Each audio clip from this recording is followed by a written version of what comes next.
विद्यार्थियों, आज हम लोग छठी कक्षा की गणित के अभ्यास 3.1 के प्रश्नों को हल करना सीखेंगे। तो यह अध्याय जो है महत्तम समापवर्तक और लघुत्तम समापवर्त से संबंधित है। देखिए, पहला प्रश्न जो 3.1 अभ्यास में है उसमें कह रहा है गुणनखंड वृक्ष विधि द्वारा निम्नलिखित संख्याओं के अभाज्य गुणनखंड ज्ञात कीजिए। तो महत्तम समापवर्तक माने चाहे आप ज्ञात करें चाहे लघुत्तम समापवर्त्य, अभाज्य गुणनखंड ज्ञात करना आपको आना चाहिए और यह महत्वपूर्ण है। तो देखिए, पहले प्रश्न में कई पार्ट वाइज प्रश्न है। कह रहा अभाज्य गुणनखंड ज्ञात करिए और वृक्ष विधि द्वारा। तो अभाज्य गुणनखंड ज्ञात करने की दो विधियां हैं, एक भाग विधि और एक गुणनखंड की वृक्ष विधि। तो देखिए, वृक्ष विधि से कैसे ज्ञात करेंगे। तो देखिए, संख्या 1729 है। तो अब देखिए, इसके दो टुकड़े करिए, इसके दो भाग करिए। किसी संख्या से आप भाग दीजिए जिस संख्या से भाग जाए। तो बताइए, क्या 2 से हम 1729 से भाग दें तो संख्या पूरी विभाजित होगी?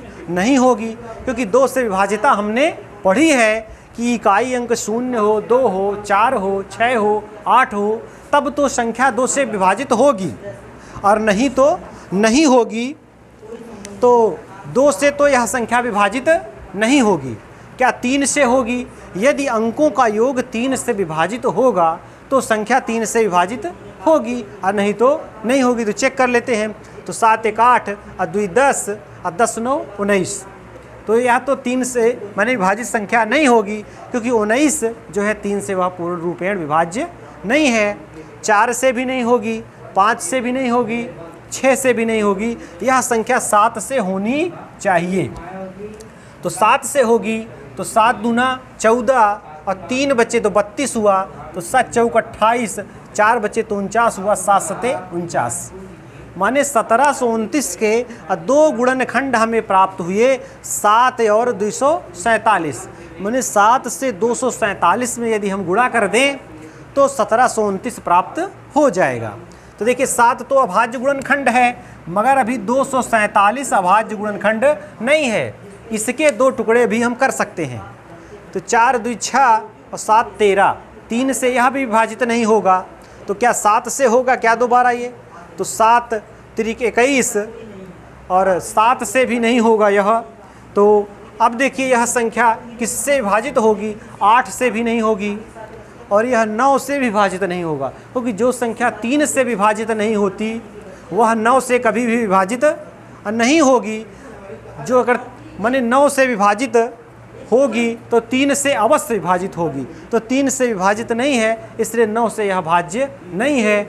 10 से भी नहीं होगी, 11 से भी नहीं होगी, 13 से यह विभाज्य होगी। तो 13 से देखें कैसे होगी। तो 13 एकम 13 होगा और फिर माने 11 शेष बचेंगे तो 117 हो जाएगा। तो 13 9 117। तो देखिए, 1729 के अभाज्य गुणनखंड हमें प्राप्त हुए। 1729 बराबर 7 गुणा 13 और गुणा 19। तो गुणनखंड की वृक्ष विधि यही है। 1729 के अभाज्य गुणनखंड हमने प्राप्त किए। तो अब देखिए, एक संख्या हम और लेते हैं, 945। अब देखिए, वृक्ष विधि द्वारा इसके अभाज्य गुणनखंड हम प्राप्त करते हैं। तो देखिए, संख्या क्या 3 से कटेगी? क्योंकि 2 से तो नहीं कटेगी, दिखाई दे रही है। तो 9 4 13 और 13 5 18, 3 से यह कटेगी। तो 3 और 3 3 9, 3 एकम 3, 3 5 15। तो 3 तो अभाज्य गुणनखंड है। अब 315 के टुकड़े करिए। तो 5 1 6 3 9, 3 से कटेगा। 3 एकम 3 और 3 5 15। अब 105 है, यह भी 3 से कटेगा।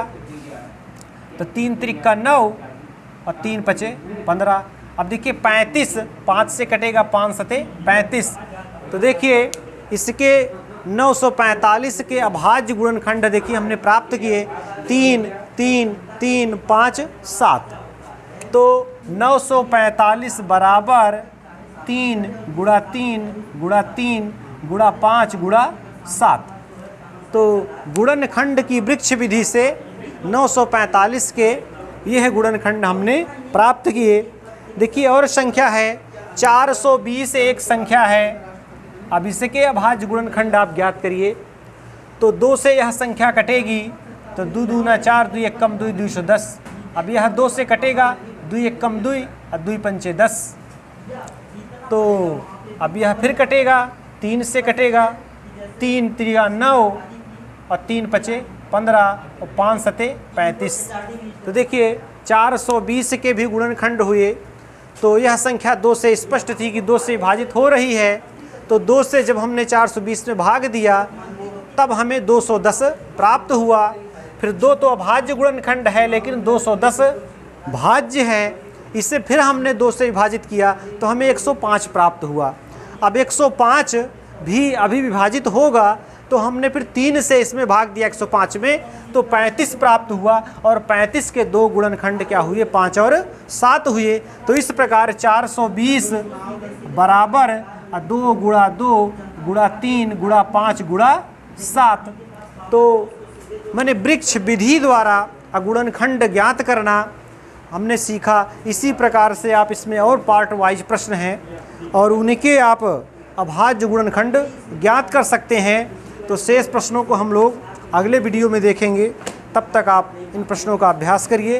तो आज बस इतना ही, बस धन्यवाद।